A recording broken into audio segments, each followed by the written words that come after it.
दोस्तों, आज मैं आपको लेकर चलती हूँ एक ऐसे रोमांचित सैर पर जो रहस्य और तिलिस्म से भरा हुआ है।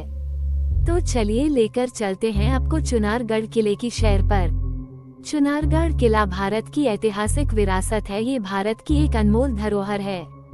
चुनारगढ़ किले का इतिहास में एक महत्वपूर्ण स्थान है। ये किला लगभग 5000 वर्षों के इतिहास का गवाह है। जिस पहाड़ी ये किला स्थित है, उस पहाड़ी की प्राकृतिक संरचना मानव चरण के आकार की है, इसलिए इसका एक नाम चरनाद्रिगढ़ भी है। इस किले का इतिहास महाभारत काल से भी प्राचीन है। इस किले पर महाभारत काल के सम्राट काल्यवन, संपूर्ण विश्व पर शासन करने वाले उज्जैन के प्रतापी सम्राट विक्रमादित्य, हिंदू धर्म के अंतिम सम्राट पृथ्वीराज चौहान से लेकर सम्राट अकबर, शेरशाह सूरी जैसे शासकों ने शासन किया है। चुनारगढ़ किले का निर्माण किस शासक ने कराया है, इसका कोई प्रमाण नहीं है। इतिहासकारों के अनुसार महाभारत काल में इस पहाड़ी पर सम्राट काल्यवन का कारागार था। महाभारत काल के बाद का समय सम्राट विक्रमादित्य का समय माना जाता है। सम्राट विक्रमादित्य के बड़े भाई राजा भर्तृहरि राजपाट का त्याग करके सन्यासी हो गए। भर्तृहरि गुरु गोरखनाथ के शिष्य थे। श्री भर्तृहरि गुरु गोरखनाथ से ज्ञान लेने के बाद चुनारगढ़ आए और तपस्या करने लगे। उस समय इस स्थान पर घना जंगल था। जंगल में हिंसक जंगली जानवर रहते थे, इसलिए सम्राट विक्रमादित्य ने योगीराज भर्तृहरि की रक्षा के लिए इस स्थान जीर्णोद्धार कराकर एक किले का निर्माण कराया। योगीराज भर्तृहरि इसी किले में समाधिस्थ हुए। आज भी इस किले में उनकी समाधि है। ऐसा माना जाता है कि योगीराज भर्तृहरि की आत्मा आज भी इस पर्वत पर विराजमान है। चुनारगढ़ की धरती पर अनेक तपस्वियों ने तपस्या किया है। ये पर्वत योगीराज भर्तृहरि की साधना, भगवान बुद्ध के चातुर्मास, नैना योगिनी के योग का गवाह है। नैना योगिनी के कारण ही इसका एक नाम नैनागढ़ भी है। चुनारगढ़ किले ने अनेक उतार चढ़ाव देखे हैं।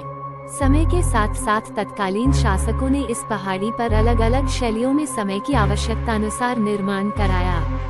वर्तमान समय में इस किले को अत्यधिक प्रसिद्धि बाबू देवकीनंदन खत्री द्वारा रचित प्रसिद्ध तिलिस्मी उपन्यास चंद्रकांता के कारण मिली। चंद्रकांता उपन्यास का केंद्र बिंदु चुनारगढ़ है। चंद्रकांता एक अद्भुत रचना है, इसमें कोई शक नहीं है। चंद्रकांता के उपन्यास का आधार तिलिस्म है। तिलिस्म ही इस उपन्यास की आत्मा है। चंद्रकांता उपन्यास में चुनारगढ़ किले के बारे, चुनारगढ़ किले के तिलिस्म के बारे में सबसे अधिक वर्णन किया गया है। बहुत कम लोगों को पता होगा कि इस किले में भयंकर सांपों का बसेरा है। रहस्यमयी और तिलिस्मी किलों में सांपों की मौजूदगी कोई आश्चर्य की बात नहीं है। दूर से देखने पर यह किला दिमाग में एक अजीब सा कौतूहल पैदा करता है। हर आदमी यह जानने को बेचैन हो उठता है किले नीचे बंद तहखानों में क्या है। यही इसका रहस्य भी है। किले के ऊपर एक बहुत गहरी बावली है, जिसमें पानी के अंदर तक सीढ़ियां बनी हैं, एवं इसके दीवारों कई तरह के चिन्ह बने हैं, जो प्राचीन लिपि की तरफ संकेत करता है, जो इस बावली को और भी रहस्यमयी बनाता है। चुनारगढ़ किला एक तिलिस्मी आश्चर्य है।